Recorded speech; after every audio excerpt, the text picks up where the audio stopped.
인간의 기대 수명은 100세라고 합니다. 즉 40세는 전체 인생의 40%를 살아왔다는 것을 의미합니다.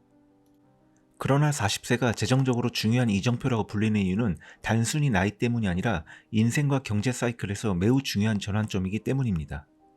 많은 사람들이 30대 후반에서 40대 초반에 본격적으로 소속된 곳에 자리를 잡고 수입이 크게 상승하는 시기에 진입하게 됩니다. 다시 말하면 본인의 커리어 패턴이나 전문성이 정리되면서 고정 수입의 최고점으로 가는 트랙에 들어서는 시기입니다.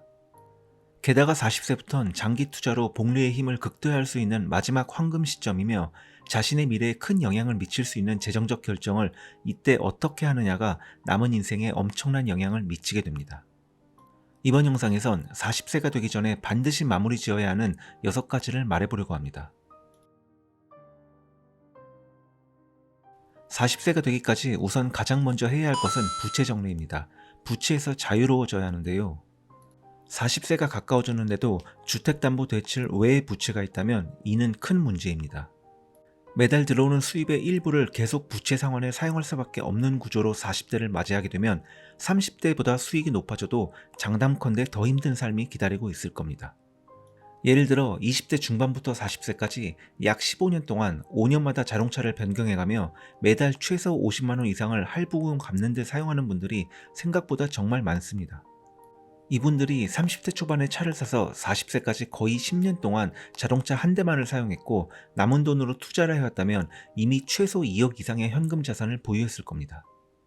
그러나 이들에게 남은 건 2억은커녕 아직도 할부금을 다 갚지 못한 자동차만 손에 있을 뿐이죠.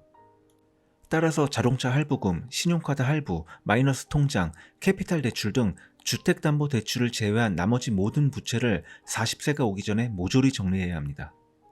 우선순위는 이자율이 높은 순, 잔액이 작은 순으로 갚아가되 원금 중심으로 상환하면 됩니다. 이자에 갇히면 절대 자산이 불어나지 않는다는 것을 꼭 기억해 주시고 나의 과거가 나의 현재 수입을 매달 뜯어가는 구조에서 벗어나는 것을 가장 우선순위에 두셔야 합니다. 40세가 되기까지 해야 할 두 번째는 6개월을 살 수 있는 현금 확보입니다. 보통 현금 확보를 어느 정도 해야 한다고 말씀하시는 분들은 실직이나 사고, 건강 문제 등 예상치 못한 사건에 대비한 기본 방어망으로서 보유해야 한다고 말씀하시지만 솔직히 실직이나 건강 문제 등이 20, 30대 발생하는 확률은 그렇게 높지 않습니다. 진짜 이유는 보통 이 나이대, 특히 30대에 미장이나 코인 등에 많이 투자를 하시는데 많은 분들이 통장에 있는 현금을 모두 미장이나 코인에 넣습니다. 이들은 보통 현금은 매년 가치가 떨어지고 지금 자산을 사지 않으면 뒤처질 수도 있다는 생각이 확고하기에 주저없이 전액을 투입합니다.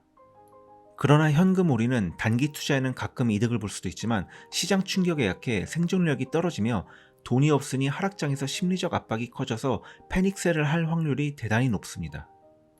또한 현금을 올인하다 보니 결혼을 하게 되면 그동안 투자한 돈을 복리 효과도 못 누려본 상태에서 결혼 비용 때문에 고스란히 팔아야 할 수도 있습니다. 보유하고 있는 현금이 없으니 타이밍상 엄청난 손해를 보더라도 주식 매도에 방법이 없기 때문입니다. 현금을 보유하는 투자자는 단기적인 수익률은 낮을 수 있지만 위기 때 행동할 수 있는 사람이 됩니다. 즉, 누구나 알 수 있는 기회가 올 때 현금이 있는 사람이 되는 것입니다. 팔지 않고 버틸 수 있는 건 정신력보단 통장 안의 현금입니다. 40세가 되기까지 해야 할 세 번째는 내 집 마련 여부에 대한 전략적인 결정을 해야 합니다. 주거비는 인생 최대 지출이며 40세 이전에 자가 또는 월세 중 어떤 구조로 살 것인가를 명확히 정의하셔야 합니다. 자가 보유가 주는 최고의 장점은 심리적 안정이고 한국은 부동산 중심 사회입니다. 세금, 대출, 정책 등이 자가구매자에게 유리하게 설계되어 있으며 실제로 대한민국의 부자는 대부분 부동산을 거쳐갔습니다.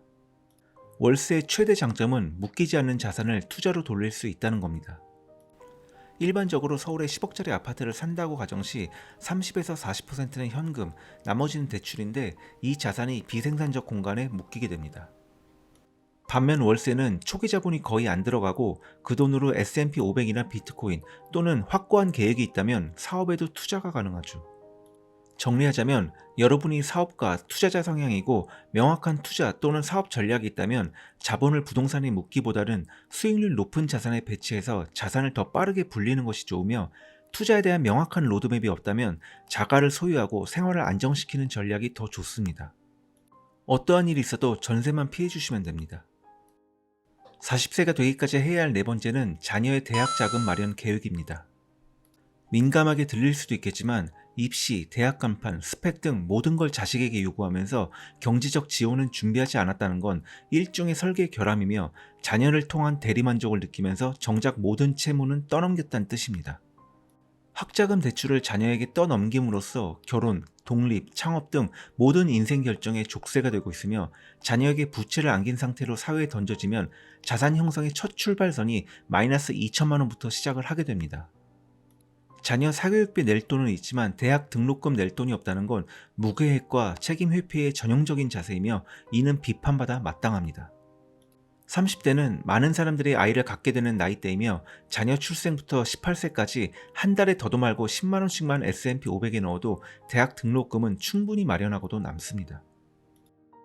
40세가 되기까지 해야 할 다섯 번째는 본인의 수입 불리기입니다. 40세가 되면 경력에서 10년 또는 15년 이상이 지난 시기입니다. 따라서 20대 중반과는 당연히 다른 위치에 있어야 합니다. 월 수입은 당연히 20대에 비해 훨씬 증가했을 것이며 수입이 오른 만큼 소비도 따라서 같이 올라가지 않는 이상 투자 및 개인적인 관심사에 더 많은 자금을 할당할 수 있어야 합니다. 만약 30대 중반이 넘어서도 낮은 월급과 발전 가능성이 없는 회사에 머물러 있다면 새로운 직업이나 다른 분야로의 전환을 강력하게 고려해야 할 때입니다. 대한민국 30대의 평균 중위소득은 월 330만 원 정도입니다. 이보다 훨씬 적은 수입을 올리고 있다면 경력에 변화를 줘야 합니다. 40세가 되기까지 해야 할 마지막은 자기 자본 1억 원 이상 만들기입니다. 금융자산 기준으로 순자산 1억 원 이상이고요. 저희 채널 영상을 많이 보신 분들은 아시겠지만 1억은 첫 자산 증식의 가속도가 붙는 심리적, 현실적 마지노선이기 때문입니다.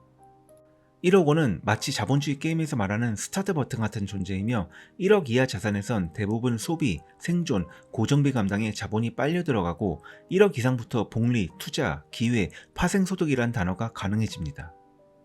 인생의 판을 바꾸고 싶다면 만 40세 이전의 자산 구조를 정리해야 합니다. 시간이 많다고 착각하는 순간 기회는 영원히 사라지게 됩니다. 이 영상을 보시는 분들 중 내 나이엔 이미 늦었다고 느끼실 수도 있겠지만 감히 장담할 수 있습니다. 지금부터 시작하면 절대 늦지 않습니다.